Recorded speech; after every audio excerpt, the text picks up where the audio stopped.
A few weeks back, we unboxed the POCO F3 GT, and ever since then, I've been using it as my daily driver. It's been a month now, and it's time to review the POCO F3 GT. We have decided to forego the usual review format and review this the way we use this device. Some things were great, some things not so much. Let's find out if it's worth the asking price and if it deserves a spot in your pocket. Hey guys, this is Ananthan from C4A Tech and let's roll. I know I said we would forego the usual format, but when I decided to sit down and script this video, the very first thought that I gathered was how awkward the damn phone felt to hold. And let me tell you, it's been a month and that feeling hasn't gotten any better. This is a really wide ass phone, and the fact that it has a flat back doesn't really help in case. In recent years, we have come to terms with the fact that we can never reach the top of any smartphone with just one hand. We can reach the other side of the screen, but even that seems harder to do now. Combined with the fact that there are buttons, triggers, and sliders littering the right side of the phone, makes it a very weird phone to use. But it's not all bad. The glass back is really beautiful with its lines, and the camera array flash module is very well done. The fact that there is an additional microphone to the left with the volume lockers is pretty sweet and really does make a difference when gaming. Okay, I absolutely love the fact that POCO has understood the fact that a gaming phone is more than just a bunch of RGBs. Don't be silly, there is bling here too. Tastefully done, flanking the camera array. We touched on gaming, might as well go head first. This is the first budget device that features the shoulder triggers. In reality, you are either someone who uses a mouse and keyboard to game or a joystick. But this is a happy compromise for the latter. We played a lot of Call of Duty last month because it's Ash that worked really hard and we didn't have much to do. I have to say I was quite happy with the phone's performance. The Dimensity 1200 Mali G77 combo is very capable and blazed through Call of Duty on medium settings. I always play on medium graphics and max frame rate, even on the iPhone 12 and the ROG 5. For science, I did try out maxed out settings and it wasn't bad at all. There were frame drops occasionally, but nothing game breaking. Now, all this pertains to the chip inside, but how was the experience? The display was buttery smooth with its 120Hz display. It was nice and large for me to spot enemies quickly, and the shoulder triggers, the maglev triggers, came in clutch many times. Being a thumbs only player, I was never able to do drop shots, but now I could, and the difference was immense. The higher 480Hz touch sampling rate made everything seem very responsive. Now, it's useful for shooters, but does it work well with other games? Short answer, it's a nice to have, but it isn't a game changer. We have been used to touch controls for games like Genshin Impact and Altos Odyssey, so I don't feel that the triggers added much value like it did with the shooters. But luckily for you, you can tuck the triggers away with two corresponding sliders. If you remember, I was whining about the fact that there are two sliders where there could have just been one. That complaint still remains. Even after a month, I mistake the top slider for a power button.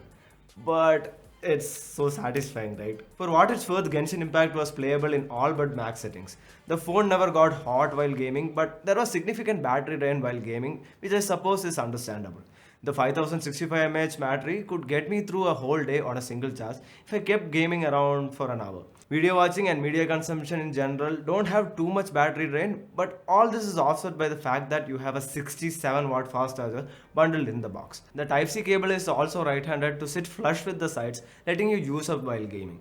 Remember how I said F3 GT doesn't get too hot while gaming? Well, that changes if you charge the phone while using it. Come on, what did you expect? It's basic thermodynamics, right? Day-to-day tasks were absolutely flawless. Well, that's not always true. I did have a couple of app crashes and the phone rebooted one time when I was trying to swipe through recent apps. But that has more to do with the software than with the hardware itself. Smooth, snappy, fluid, however you want to call it, it is all that and more. The Dimensity 1200 slots just a hair under the Snapdragon 865, which is by all accounts a flagship chip. So just because it doesn't have a fancy dragon logo doesn't make it a poor or a weak chip. As good as the hardware is, we aren't huge fans of the MIUI 12.5 we get here. Yes, it's built on top of Android 11, but I still find it really cumbersome to use after coming from ROG 5 with really stock UI.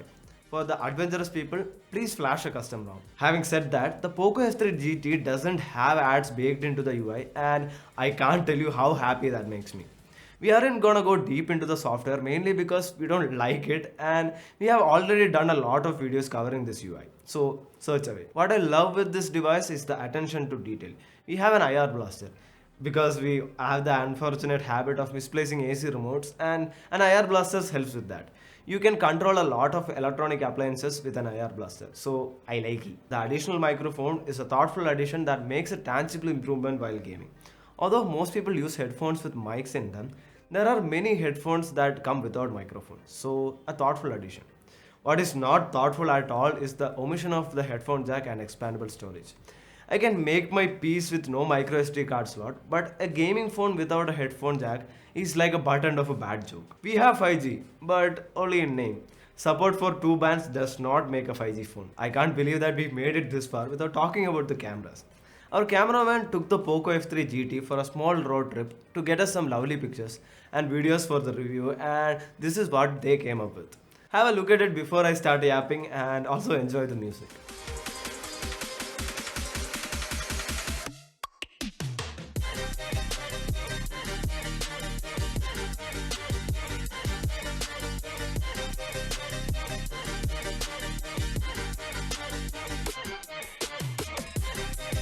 About the cameras.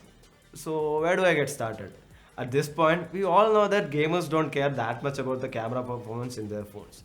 Well, the F3 GT keeps the sentiment alive with mediocre cameras. The primary camera, it performs okayish. The dynamic range is decent and the pictures turn out to be sharp.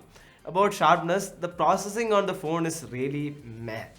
There's a lot of digital sharpening going on in all the camera modes. This makes the pictures look artificial and takes you out of the beautifully shot photo too. The portrait mode does what it says and the edge detection is hit or miss. The digital zoom is surprisingly good and the pictures don't look like dumpster fire. It more than makes up for the lack of a telephoto lens. There is some noticeable color shift when you switch from the regular lens though. The ultra wide is decent too. It improves vastly on the previous POCO offerings. And they have done a good job at keeping the color temperature and the tonal shift when you shift from the primary camera. The distortion is kept minimal too. If I have to nitpick, the ultrawide camera flares even when you aren't directly shooting into the sun. Look at this photo. The sun is present in the frame but at a corner. You can see the flare on the right side of the frame. There is a namesake macro present and it is bad in capitals. Don't get me wrong, if they wanted to put a macro camera so badly, there are good macro cameras too. Oddly enough, it gets worse as we get closer to the subject. Take a look at this side-by-side macros of a dope-looking spider we found.